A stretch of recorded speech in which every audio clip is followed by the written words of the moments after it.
Yeah, and when you're recording, if you put an SM57 center over the top of a grand piano and you like the way that sounded for that particular piece, who's going to tell you that that's wrong?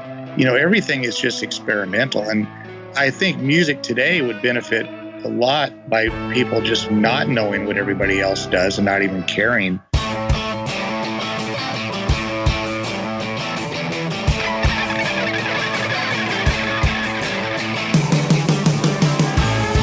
Welcome to Recording Studio Rockstars.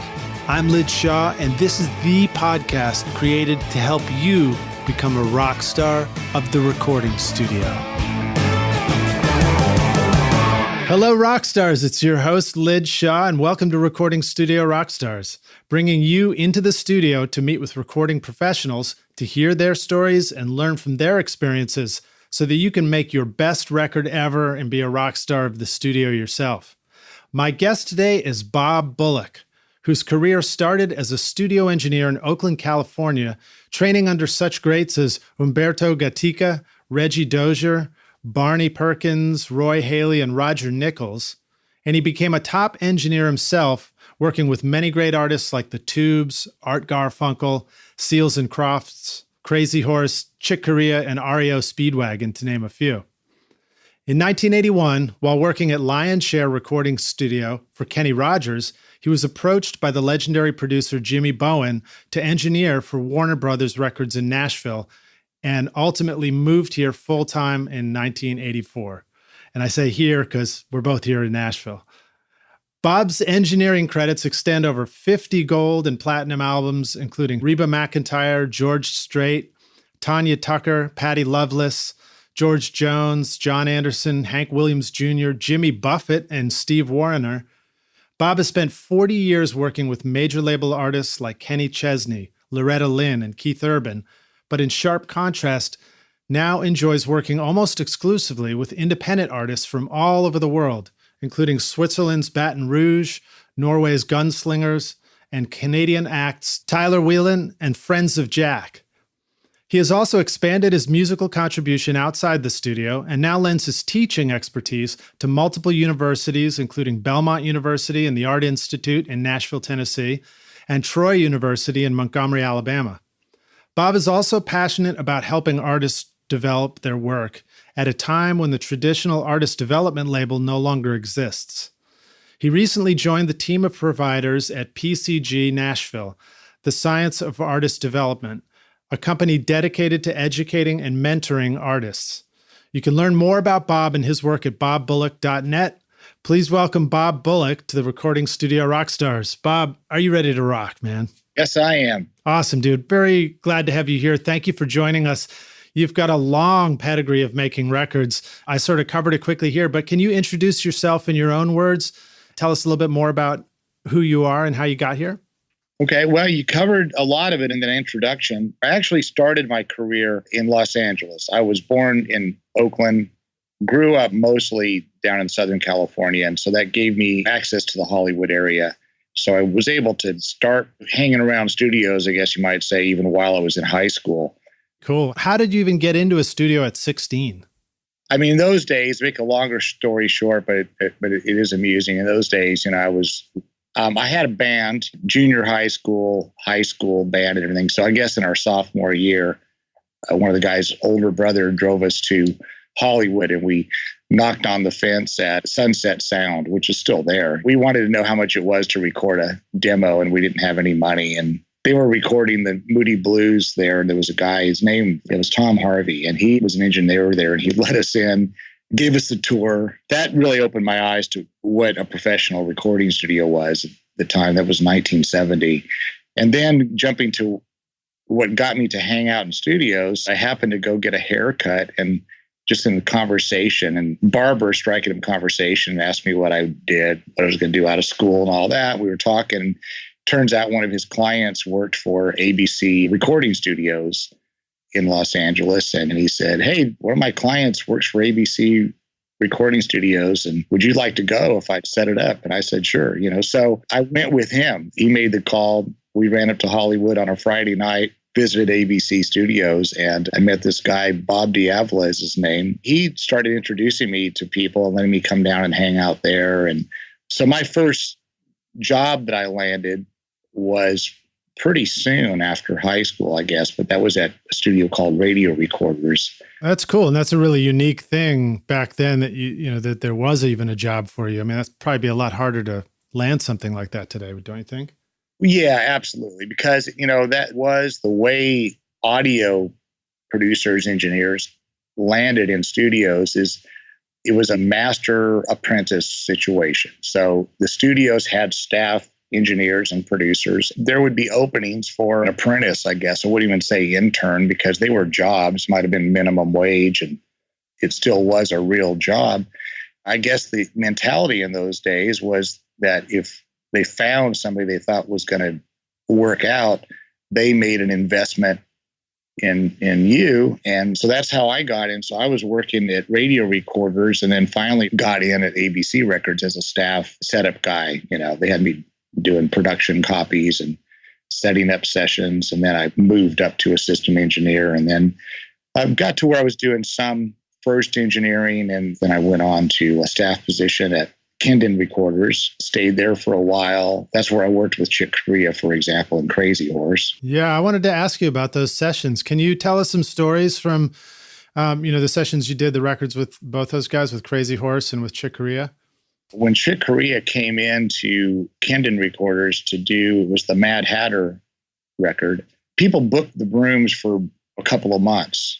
It wasn't like they just came in to book a session or a tracking date. And that was your day in, day out job for that period of time. So it's almost like getting an apartment while you're making the record. Yeah, everybody lived together. And sometimes if it was long hours, we would just stay in hotels near the studio. For the most part, I could drive home at some point at night and then sleep and come back. And in Chick Corea's case, it was kind of a cast of different musicians that he had coming in, and we would cut tracks one day, maybe do overdubs on another day. The only thing we didn't do there was mix. They took the project over to Crystal Sound. This was the Chick Corea sessions? Yeah. Well, can I ask you specifically, I was always fascinated. I was a big jazz head, in high school and going through college. And I used to listen to Chick Corea records, and there was this amazing ability to create a huge stereo image of the piano. So he plays from left to right, and it kind of goes across from left to right. Do you remember how you mic'd up the piano on a session like that? What were some of the things you learned from Chick and from recording those sessions? One of the guys I learned a lot from, Bernie Hirsch was his name. He was kind of Chick's regular engineer. And so I assisted Bernie on some stuff. I did some of the overdubs myself. Bernie worked with him even live, So Bernie really knew Chick's style and sound. And most of the time in those recordings, it's so much of it is still the musician. There was no magic tricks. In fact, we probably at the time had maybe 2 AKG 414s on the grand piano. Again, when you work in an environment where you're spending a few months recording, you have the opportunity to experiment with different things for different songs, and yeah. so it's not really like there's any magic tricks. It's just being able to try something different for this particular piece. And then, there's other things that contribute. We were working, I believe, a Harrison console that was in that studio, but we were also recording to Studer 800 analog tape machines. So all those things contribute. Well, that's cool. I love hearing those stories of these old sessions and the studios and, the massive consoles, which even that's pretty rare these days. I mean, you talk about being able to take your time in a big studio setting to look for the mic technique that doesn't necessarily need magic tricks or fancy microphones. It just needed the time and patience to figure out what was going to work best for that song and that session.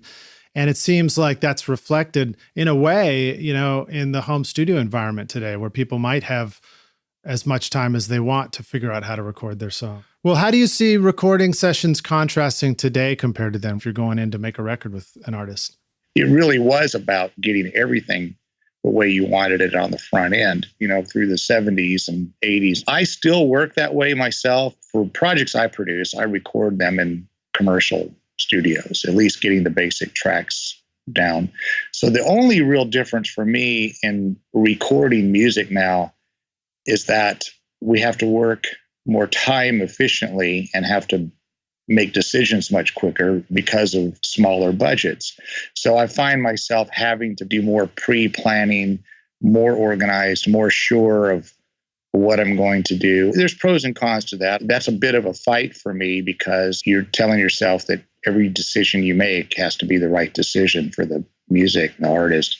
But aside from the time constraints, I really record exactly the same way I did 30 years ago, with the exception of recording to generally Pro Tools. But yeah, so you're saying that each decision has to be artist-driven, but at the same time, let's hurry up and make that decision as quickly as we can, right? Yeah, and that's just a budget thing. Can you talk about recording Art Garfunkel as well? What was the record like that you were recording? Was he playing guitar and singing? Is he just singing? What was that recording session like? The part that I played, and it was really cool because I got to engineer it, but I recorded horns for Art Garfunkel's project. Was that Fate for Breakfast, I think was the album, but I think that's what it was called. Well, tell us about recording horns. And what would be a typical arrangement as far as how you would record them? Would you have them all standing side by side in the same space? Were there certain microphones that seemed to be a wise choice for different instruments, whether it's trumpet, trombone, or saxophone? Yeah, there would be different microphones of choice. Most of us would have the musicians standing side by side, not really worried about isolation because it was a section. I'm mostly worried about the musicians all being comfortable. And would you need a pretty big room? Would it have to have a lot of air to be able to let the horn speak, or could you do it even in sort of a medium-sized space? It was a larger room. But again, those decisions to me are always just song to song and project to project. I think Bill Conti was producing and I think describing what they wanted for Art Garfunkel's horn section. It lent itself to a more controlled room. As far as microphones, it's just a matter of being familiar with what the range of different microphones are. On the trombone, I probably used, for example, a FET 47 with a pad on it. Trumpets were probably more likely Neumann 87s at that time, also with a pad on the microphone. Mm-hmm. It was generally just like, here's a go-to starting setup, and if everybody's jumping up and down and happy, then that's great. If any one of the creative team, including me, say, gee, I think the trumpets sound a little thin, and let me try a different microphone, that's what we did. So sometimes it would be large diaphragm tube mics, generally just being cautious of sound pressure.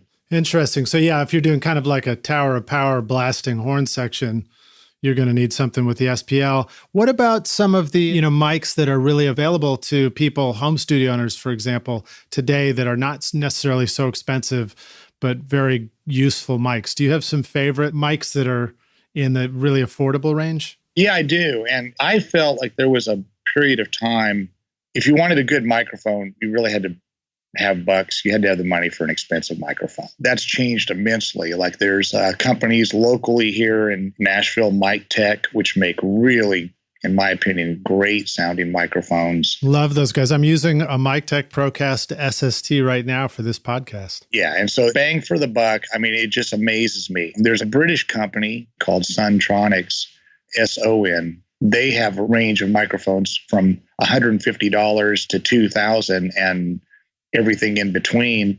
And even their microphones that are a couple $100 are pretty fantastic. And they're offering ribbon microphones, tube microphones. I mean, we could probably go on and on. Even Shure, Audio-Technica, their microphones in the $400 to $700 range, I think, are pretty amazing. So essentially the answer is there are so many good choices out there. It's almost like you can't go wrong. You can't go wrong today. Well, that's good advice. Bob, I have another question I'd like to ask you. I always like to ask our guests who join us on Recording Studio Rockstars if they'd like to share with us an inspirational quote, something to get our listeners, who I refer to as the rock stars, excited about making a record in their studios. It's always been my passion. My passion is to try to help an artist, try to change it up. I try very hard to get to know the artist I'm working with. As a producer, if I'm the engineer, I want to get to know the producer and the artist. And, communication is a big thing to me. So have meetings with them, pre-production, talk about artists that they like, what they don't like, who they would like to be on the same radio play with. And there's a personality part of that too. The vibe of the studio is really what even leads me to pick where I'm going to work with someone. I have a mix room that I am absolutely in love with. I couldn't be happier. It couldn't be more accurate. I'm glad you brought that up. In fact, that is a big part of, I think, how we connected for the podcast, right? Was through our mutual friend, Carl Tatz. Correct. Yeah. And I could not be happier with my mix environment. Now, you're mixing from your studio, which I believe is a Carl Tatz designed room. And most of our listeners, rock stars, are out there with regular old home systems. Maybe they've got some speakers dialed in and got something started. Can you describe to us what your monitors sound like in a Carl Tatz design? What it sounds like, there's really good imaging and separation. It's very, I guess, transparent in a lot of ways. So the idea of what I call accurate, meaning that when I hear things around different systems and some, mixes, maybe that I'll hear sound real cluttered and dull. They'll sound cluttered and dull in my room as well. If I hear something that sounds really good to me, even coming through the car radio, and I play it in my room, it's even more magnified of the clarity and separation. So I've always wanted more controlled environment.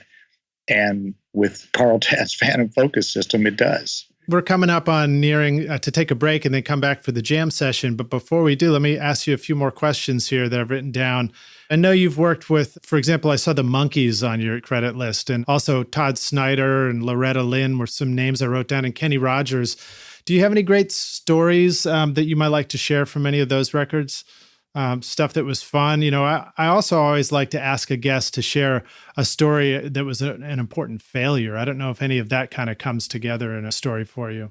Well, they've all been fun. Doing what I do is the right fit for me. I wish that for everyone. I wouldn't trade any of it, because it's not that it hasn't been hard work and everything, but it's always been what I've been passionate about. And I still get just as excited to walk in a studio as, today is the first day I ever walked into, Sunset Sound at 15 years old, which I actually went by there last year, and it was kind of fun to walk back into that facility again. I love that studio. I think it was only 3 weeks we were there in Studio C, but what a remarkable place. And the most unlikely place to find real inspiration, the tech shop. Those guys were brilliant. Oh, yeah. Just the genius, the way they maintained all this stuff. And it was like a real work of art just to see how they fixed and built new equipment for the studio. Oh, yeah. And they build their own preamps and everything. A good friend of mine still works there that I worked with at ABC. His name is John Banuelos.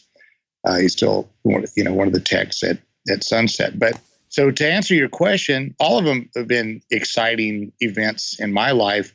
Working with the Monkees was pretty special, because I grew up in the period of time when the Beatles were making records and the Monkees had their TV show and they were making records. Yeah. Aside from the fact that the Beatles did what they did, and the Rolling Stones and, some of the mega bands of that era, I think Mickey Dolenz was certainly the voice of a good part of the 60s. I didn't work with them at that time. I was too young, but later I had an opportunity to work with Michael Nesmith on just a bunch of music that ended up, I think, becoming later a compilation of stuff that he had done over several years. But that was really a treat.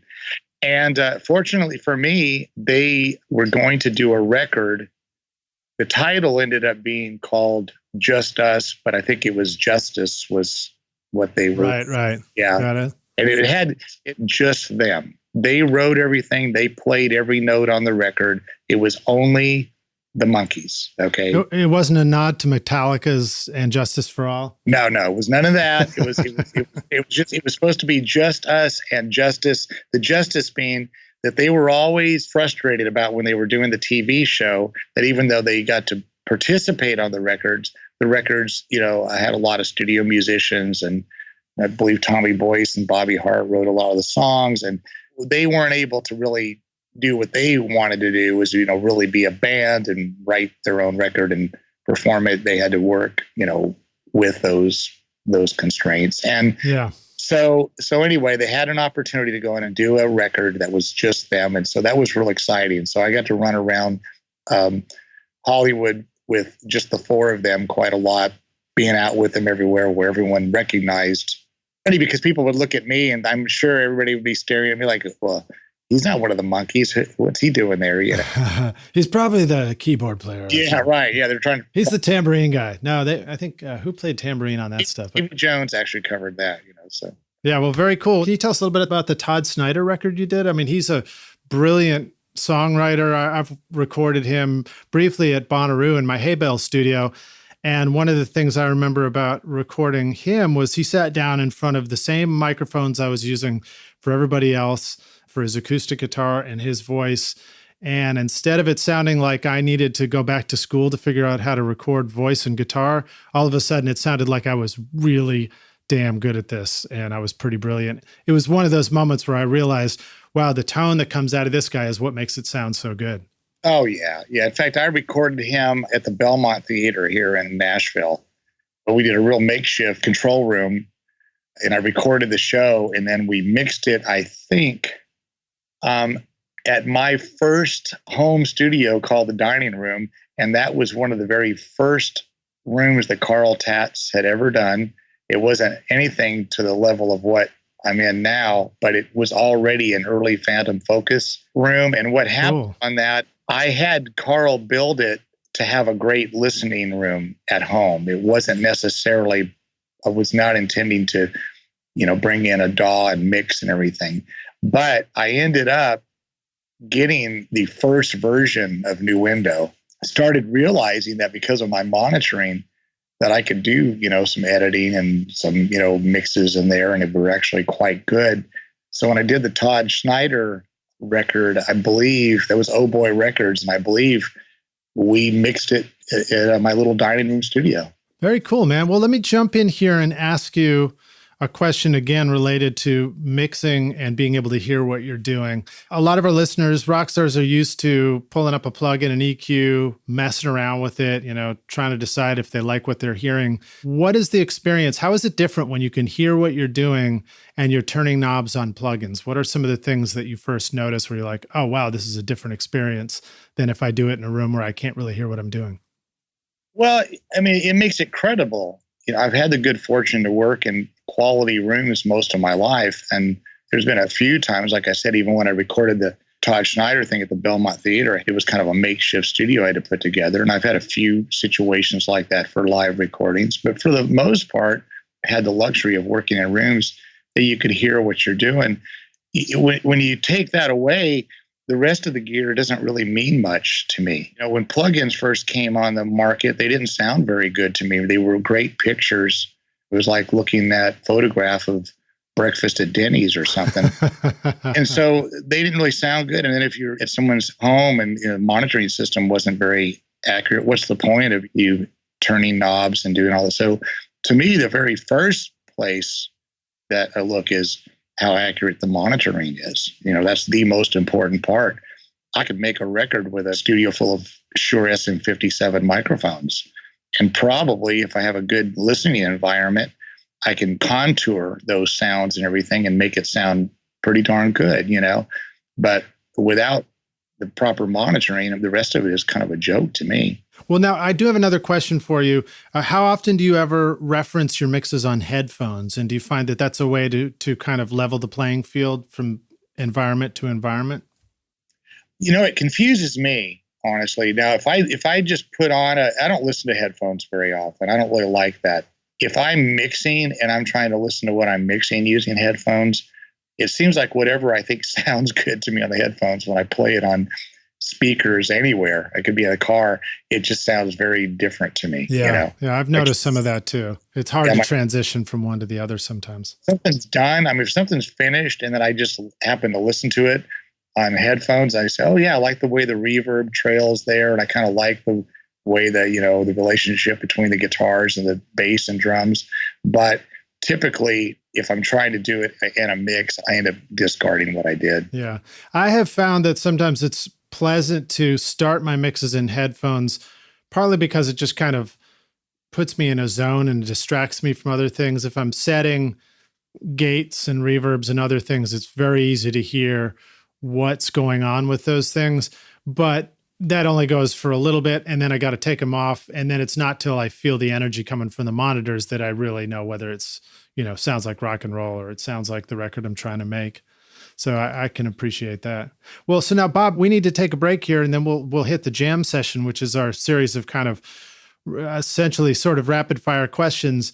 But before we do, Rockstars, I want to let you know, a reminder that you'll find everything we're talking about in the show notes, which you can go directly to rsrockstars.com and then just search for Bob Bullock, Bullock, and that'll bring up the blog post. Also, if you want to learn more about Bob, you can just go directly to bobbullock.net and find out about Bob, his studio, see his discography there.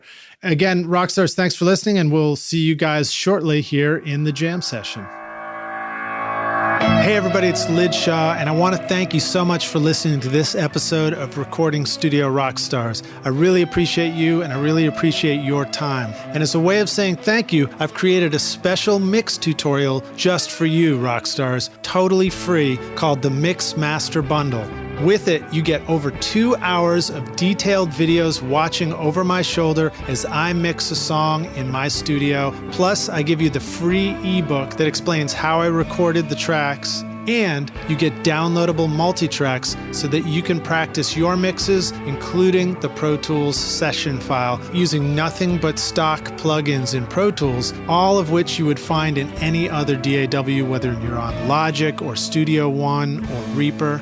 Maybe you're struggling with trying to improve your mix technique, or maybe you just simply don't have access to multi-track files or can't record a full drum set in your studio. I wanted to give you a chance to create your own mixes from full drum kit, bass, and guitars recorded in my studio. The song is called American Winter, and it's off my instrumental record Skadoosh, and it's all available for you totally free right now. All you need to do to get it is text Mix Master Bundle to 33444, and I'll send it directly to your email. Again, that's Mix Master Bundle with no space to 33444, or you can go directly to mixmasterbundle.com, enter your email, and I'll send all the files directly to you. Thanks so much, Rockstars. We'll see you guys in the jam session. Cheers. Hey, Rockstars, welcome back.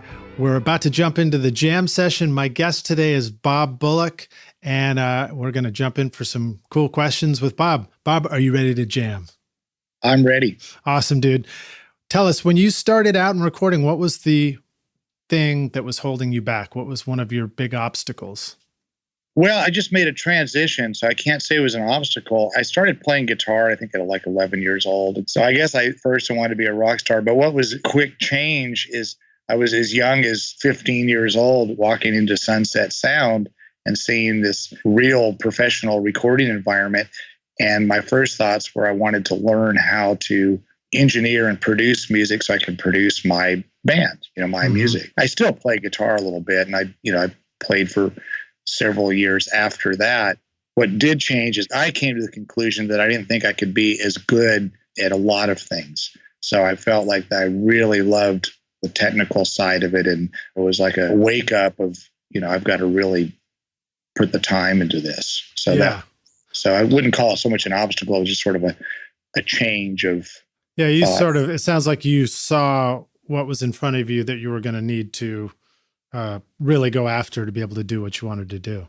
Yeah. I didn't want to be an okay guitar player in a band and an okay engineer in a studio. Yeah. It was one or the other, right? Well, cool, man. Well, now how about some of the best advice you received? I had the good fortune of working under the best of the best, as you mentioned right at the front of this show, Barney Perkins, Reggie Dozier, Roger Nichols, Roy Halley, Humberto Gatica.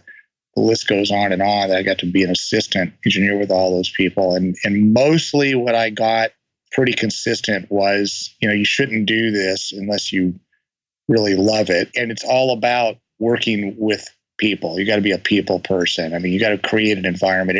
Every person I just mentioned, their biggest contribution to me was always creating a calm environment for artists, producers. It wasn't like engineers would stop and show me how to use a LA2A or something. I could watch them, but they did teach me a lot about working with people and how to create a great vibe. So that's cool. Music can happen. Yeah, I think that's the real essence of what we learn when we have a chance to be around mentors. I experienced a lot of that too. It's just some of it is equipment and gear. And it's like you said, I would walk into the control room, hear something and go, oh my God, that sounds amazing. How did you do that? You know? And then they might point at it or something, but more often than not, I'd have to go experiment with it later myself to begin to really understand it more.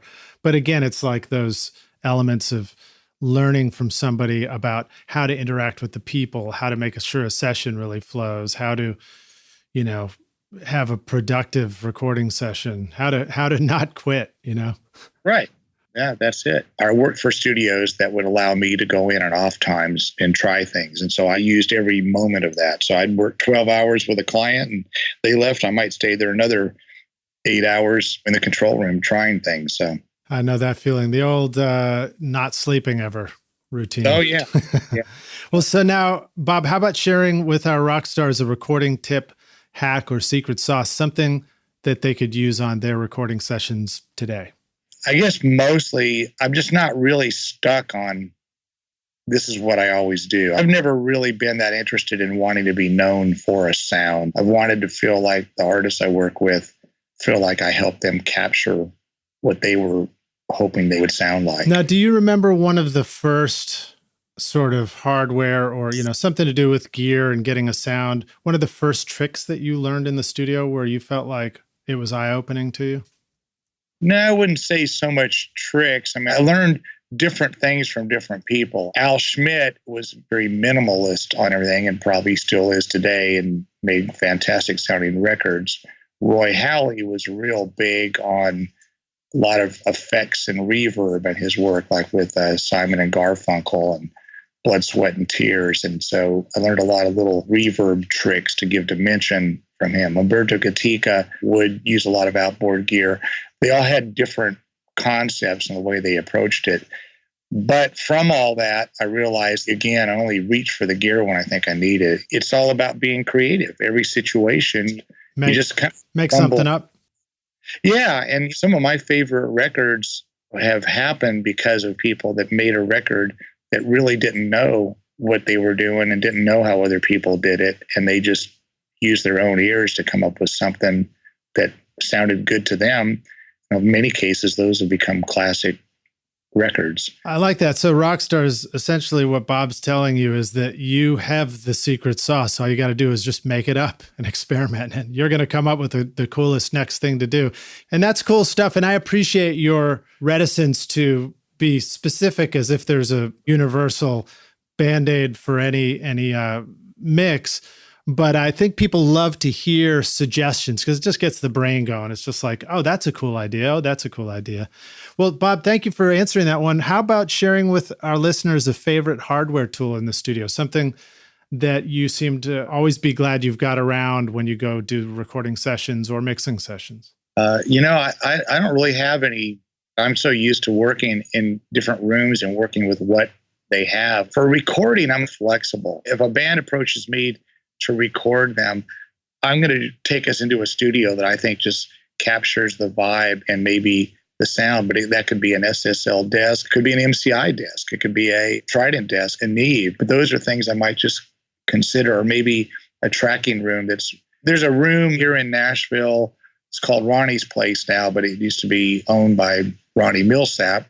And it's not the only studio I work in, but I do favor that tracking room a lot because it's an old, like 70s wood tracking room, and drums and everything just have a different tone to me, for example. Yeah. Well, now, so for listeners who don't necessarily have the luxury of being in a place like Nashville where you can select from all these different studios, perhaps a good suggestion is to, open your eyes a little more to selecting all the different spaces in your house if you're recording in a home studio, for example, or take a portable system out and just record in different environments. That's a great way to capture unique and completely different feels and sounds for records. Right. The recording space is a little more forgiving. I mean, certainly when you work in a pro studio, some of the things we benefit from that is isolation from the outside. They usually have multiple rooms, some live or some deader. But even in your own home, if that's what you've got to work with, you might do a guitar overdub in a bathroom. You might do a vocal in a bathroom, record horns in the kitchen. I mean, you're just looking at a different ambient space. Maybe the living room is real dry and dead, and you want to do like a, kind of a more drier sounding percussion. Mm-hmm. To add synthetic reverb is only there to compensate for what you didn't have for ambience in the recording. If that's what I was kind of driving at, even like with, using reverbs and effects. If I record a vocal, someone singing in a bathroom, and we love the way the echo sound or the reverb sounds in there, there's really not much point to add a plug-in reverb to it. Yeah. Or in a very dry living room with a, sofa and no RT time at all, then I might look at some different choices for maybe I could add a little bit of reverberation to that, That's cool. And Rockstars, again, just point out, with all these different environments and spaces that Bob just described, each one has a real different tone and sound. And sometimes those differences could be subtle. And the point of having monitoring or, headphones that you trust or something where what you're hearing is that you really can hear that difference of those sounds. And it is pretty cool if you've got a situation in a studio with isolation for you to be able to put mics in different places, but always listen in that same environment, your control room, and really hear how it sounds way different in one room than another room. It's cool the first time you get to hear that stuff. Yeah, when you're recording, if you put an SM57 center over the top of a grand piano and you like the way that sounded for that particular piece, who's going to tell you that that's wrong? Everything is just experimental. And I think music today would benefit a lot by people just not knowing what everybody else does and not even caring. Well, so Bob, now share with us a favorite software tool, something that you might like having in the computer when you're working. I kind of touched on that with saying that I'm a fan of the UADs plugins and also Waves, but I use PSP plugins quite a lot. It's a much smaller company out of Poland. PSP has a couple of EQs and delay programs that just sound a little different to me. And so I use those occasionally. Just seems to break things up a little bit, a little more boutique. Cool. I remember the PSP Vintage Warmer was a really cool plugin. I like that a lot. I like PSP 42, which is a knockoff of the PCM 42 delay. People creating music today could benefit maybe by having a more of a historical reference to realize that in early days of recording, and recording only goes back decades. There was music for centuries before anyone had the ability to record it and play it back. And so even going back into the 60s and 70s, most people that were in a recording studio and bands really had no idea what microphones or how somebody else was using the desk that was in there, and they just came up with their own instruments. And then you had bands like Queen with Freddie Mercury, who was, brilliant. You had Brian May making his own guitars, all those things contributed. So like, what mic did you put on Brian May to get that guitar tone? Well, it probably didn't matter, it was Brian May and his guitar, and yeah, of course. And it's interesting. You bring out a little ironic twist in there, is that at that time, there were also these bigger studios where you might have multiple rooms and people gathered and got together. So if you were working on records, you might be face to face, meeting with other people who are working on records. But it sounds like that would be an isolated pocket that was isolated from, what they were doing in Memphis or what they were doing in Muscle Shoals or New York or Miami or Los Angeles. And I don't know that anyone even really cared. I mean, I guess that was maybe a lot of it. It's like today, even when I teach students, it seems like they're so interested in like, what's the template to get that killer bass and drum, and kick sound or something. I don't know. What is a killer bass and kick sound? Yeah, right. Yeah, you have the kid who's asking the question has to first decide what is a killer sound and tell you that is. Yeah, you're talking about, the Clash or Def Leppard. I mean, and I'm going to give you a couple little quick examples. I remember, I got to work with Gary Rickrath from REO Speedwagon. It was an REO Speedwagon. You can tune a piano, but you can't tune a fish. Right. And I'm going to tell you that probably part of the outcome of however that record sounded, there were some hits on it, and whether people liked the sound or not, some of the sound probably had to do with the fact that they had played the tapes so much that they were, kind of worn out by the time I was doing guitar overdubs with Gary. But I remember somebody brought in a Marshall, probably a Marshall 50 watt with 2 cabs. And I think I put probably a 57 close and maybe a 87 kind of a little further away with a pad on it. And I remember asking him if he wanted me to set up the amp head a little bit. Standing there, he said, "Oh, I can do it for you." And he just took every knob and just swung it over to the right to max, And that was, and we started recording overdubs. That's great. And then I was recording with Crazy Horse, and Frank Medina, I think, was the guitar player. I had a 57 mic on a Fender Bandmaster he was using, and didn't look behind the speaker cabinet, but I was familiar with the Fender Bandmaster head and cab. He starts playing a Les Paul guitar, Les Paul Custom, and I had one mic on it, an SM57, and I open it up on this API console, and it's all distorted. And I'm thinking, well, what's going on here? I mean, I shouldn't be overdriving anything. What's happening? I went out in the studio, and it sounded like that in the studio. And I looked, and he had taken a razor blade and sliced up a 12-inch speaker, and that was how he created that Neil Young Crazy Horse sound. That's wild, man. That's cool. And Rockstar's a reminder that is a cool way to change your guitar sound, but you probably won't be coming back from that sound if you slice up your speaker. So choose wisely. Yeah, that's mostly what I grew up in the industry with people doing, were things like that created a sound, because there really is no right or wrong. I worked with a punk band in the 80s. That first day of tracking, I worked with their drummer, and we had this really big sounding drum sound. It was, at the time, that was kind of like the usual, like Elton John kind of big drum sound. And the rest of the band came in and they didn't like it at all. They wanted it to sound more like hitting trash can lids, and then they were happy. There you go. It's all about adjusting on the fly, figuring out what's next. Well, so now, Bob, how about sharing with us a resource or some advice for the business side of doing this? I mean, you've been doing this for 40 years, and you don't seem to show any signs of getting ready to quit. So you know something about doing this for a living and being able to make it work. Do you have a resource? Do you have tips? Anybody a name you want to share, advice for our listeners?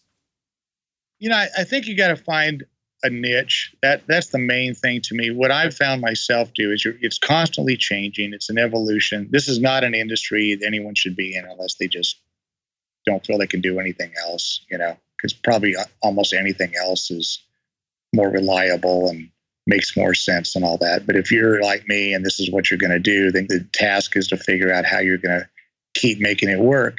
So the difference for me today is I've found a niche of, I have a mixing environment. I have a really state-of-the-art mixing environment. A lot of people out there that can find the means to record their own projects that they can't afford me as a producer, but they can record.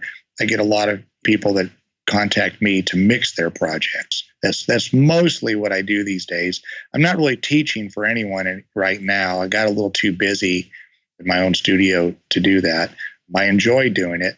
I'm mostly mixing and occasionally producing projects. So for everybody else out there, I say you got to find your niche, find a way to monetize this at least enough so that you can keep doing it.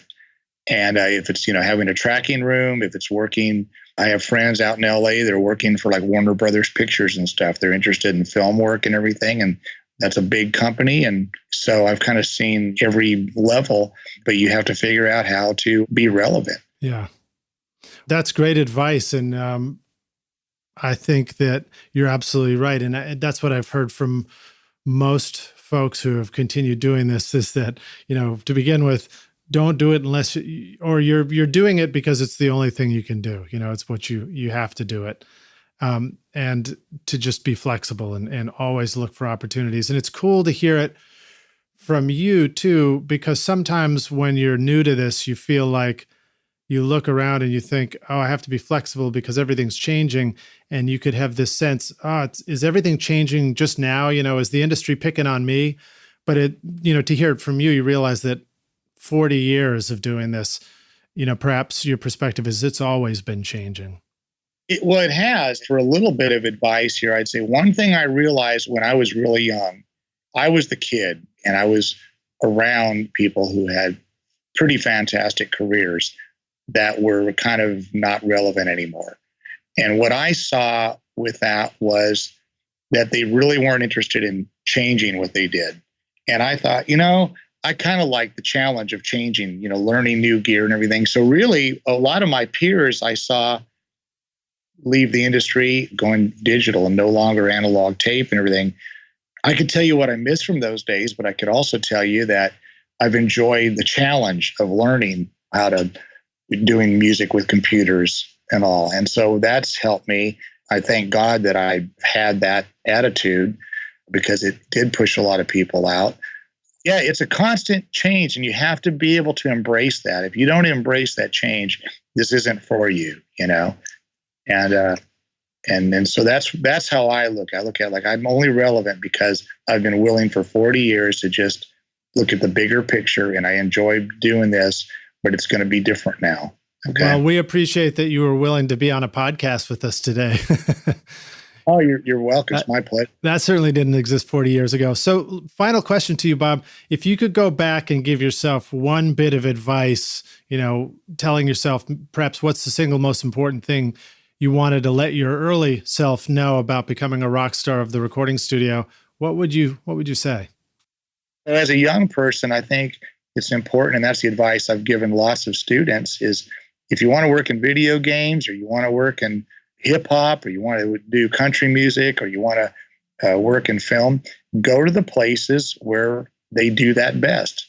If you want to work in video games, probably living and trying to start your career in Nashville is not the right place, Interesting, if you want, if you want to work in film, I have several friends that are doing very well still, working at, Warner Brothers and Universal, but that's because they're in LA, they're not in, Omaha.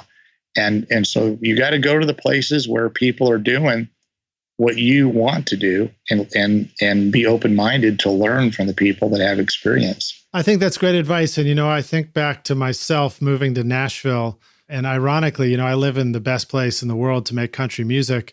And I never really cared about making country music personally, which is, of all the places to choose to do it. But I think, and also when I first moved here, I thought that I didn't want to stay. So when you're saying this, I'm asking myself, Liz, why did you stay in Nashville? And I think the answer for me would be what I learned was that there were incredible musicians playing together here. And at the core of what I wanted to do, I really wanted to just be around people who were making great music together, and really had an appreciation for making records. That's my story. The reason that I came to Nashville is I was kind of burnt out on LA. I grew up there and I was burnt out. I was actually intending to move up to Northern California because I was working with the Doobie Brothers at that time. Through working with Kenny Rogers in LA, and then got invited to come visit Nashville. Kind of thought I would embrace the lifestyle in Nashville. Didn't have much experience with country music. But then it was at that point I realized that the genre of music, even though I grew up as a rocker, the genre of music wasn't so important to me. It was really just, working with creative people and great musicians. And Nashville had that.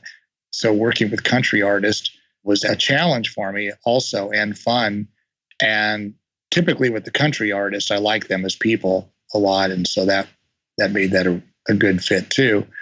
But yeah, if I wouldn't have been happy working with so many country music, then this wouldn't have been the right place for me. Yeah. But I found that the music was more important to me than what genre of music it was. So.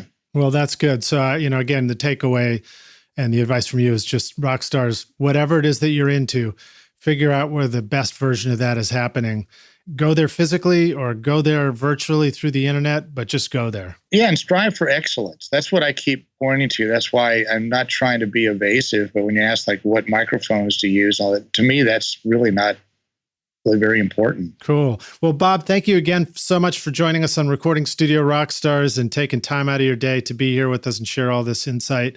Can you let our listeners know how they can learn more about you and where they can find you online or reach out to you if you want? Probably the best source is my website, bob@bobbullock.net. I've got it set up where it kind of populates a little bit through Facebook and everything for photos or projects I'm working on and discography. I think All Music Guide, I think that populates my website. So bobbullock.net is probably the resource for that. Well, that's cool, Bob. I look forward to listening to more of your records. And again, thank you so much for joining us, Rockstars. We're going to have links to all the stuff we're talking about with Bob in the show notes.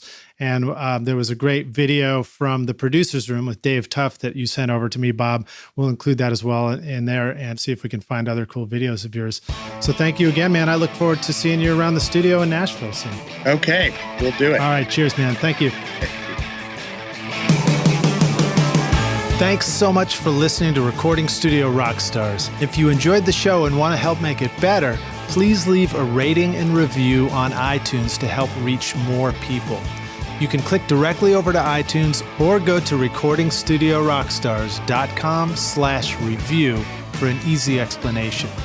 And if you want more free content, all you have to do is text RS Rockstars to 33444.